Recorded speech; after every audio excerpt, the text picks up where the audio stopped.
अस्सलाम वालेकुम स्टूडेंट्स, मैं माजिद अली, आपका कंप्यूटर टीचर, आपका रिएक्ट जीएस का टीचर। तो हम लोगों ने नोट जीएस को डाउनलोड कर लिया था रिएक्ट के कोर्स के प्रैक्टिकल के लिए। आज हम उसकी इंस्टॉलेशन के ऊपर काम करेंगे ताकि छोटी छोटी वीडियो बना ताकि आपको अच्छे समझ आ जाए। वीडियो को भी से लाइक कर दीजिएगा। चलते हैं जी अपने स्क्रीन पे।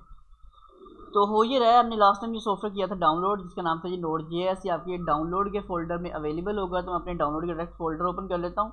इसमें सबसे ऊपर देखेंगे तो आपको ये मेरा डाउनलोड हुआ नजर आ रहा होगा। नोट जीएस वर्जन का 2.0 समथिंग लिखा आ रहा है अपने पास।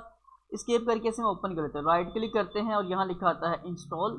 इंस्टॉल पे क्लिक किया मैंने, कुछ थोड़ी सी प्रोसेसिंग हो रही है, थोड़ा सा जूम करके दिखा रहा हूँ। तो ये मेरे पास थोड़ा व्यू है। नेक्स्ट अभी नज़र आपको नहीं आ रहा, लेकिन थोड़ा सा जैसे ही आप वेट करेंगे तो यहाँ पे नेक्स्ट ऑप्शन एक्टिवेट हो जाएगी। आप जैसे ही नेक्स्ट पे करेंगे क्लिक, फिर आपके सामने आएगा इसका एग्रीमेंट, जिसको आपने अच्छे से पढ़ लेना है। बस इसे मैं कहता हूँ आई एक्सेप्ट, मैंने पढ़ लिया है और नेक्स्ट कर देना है। नेक्स्ट करने के बाद वो पूछेगा जी आपसे ये लोकेशन कहाँ भी आपका सेव होना है, प्रोग्राम कहाँ पर इंस्टॉल होता है। स्टैंडर्डली बाय डिफॉल्ट सब जगह पे सी ड्राइव होता है।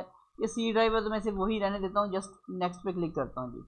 उसके बाद की कुछ बिल्ट इन चीज़ें आ रही बनी हुई मेरे पास, मैं आपको व्यू दिखाता हूँ। ये वाला इतना सा, इसको मैं कुछ भी करने की जरूरत नहीं, कुछ भी चेंज नहीं करने की जरूरत नहीं। जस्ट हमने इसका जो नेक्स्ट ऑप्शन है उस पर क्लिक कर दिया और यहाँ इसमें टिक लगा देता हूँ। ऑटोमेटिकली इंस्टॉल नेसेसरी टूल, जो भी कोई ज़रूरत की चीज़ें हैं ऑटोमेटिक इंस्टॉल कर लो, इसमें टिक लगा देता हूँ।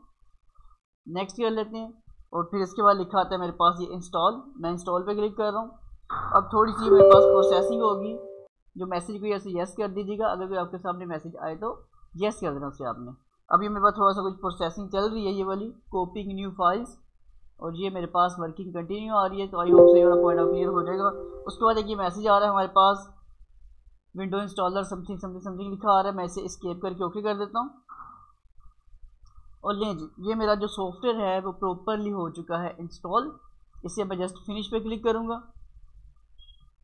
लें जी, अब हमारे पास ये हमें चीज़ समझ आ गई कि हमें नोड जेएस को करना है यूज़, उसको कैसे कैसे आपने इंस्टॉल करना है, डाउनलोड कैसे करना था, इंस्टॉलेशन की समझ आ गई है। और साथ एक चीज़ हमें ये समझनी है कि जो मेरे पास इस वक्त कंप्यूटर है ये वाला, ये मैं किस कंप्यूटर पे यूज़ कर रहा हूँ, क्योंकि साथ साथ आपने इसको जब इंस्टॉलेशन करेंगे, जब आगे आगे चीज़ें इंस्टॉल होनी है, तो आपके सिस्टम में, मेरे सिस्टम में और किसी हाई लेवल के सिस्टम में अलग अलग फ़र्क आएगा। कुछ लोग कहेंगे सर आपकी वीडियो में ऐसे हो जाता है, हमारा लेट हो रहा है। कोई कहेगा सर आपके पास टाइम ज़्यादा लग रहा है, मेरे पास ऐसे इंस्टॉल हो रहा है। उसके वजह फ़र्क ये होगा कि आपका सिस्टम का।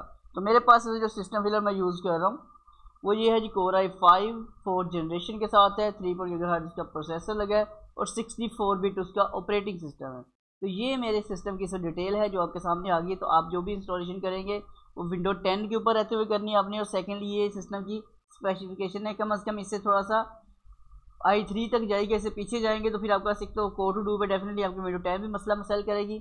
और सॉफ्टवेयर जब यूज़ करने जाएंगे तो बहुत ज़्यादा आपको टाइम लगेगा, वेट करवाएगा। तो ये छोटे छोटे पॉइंट थे जो अक्सर शेयर कर दिए। उम्मीद करता हूँ ये पॉइंट आपको समझ आए होंगे। समझ आए तो वीडियो को लाइक जरूर कर दीजिएगा, चैनल पे फर्स्ट टाइम तो सब्सक्राइब कर दीजिएगा। मुलाकात करते हैं कि नेक्स्ट वीडियो में मजीद प्रैक्टिकल के साथ। तमाम स्टूडेंट्स को अल्लाह हाफिज़, बाय बाय।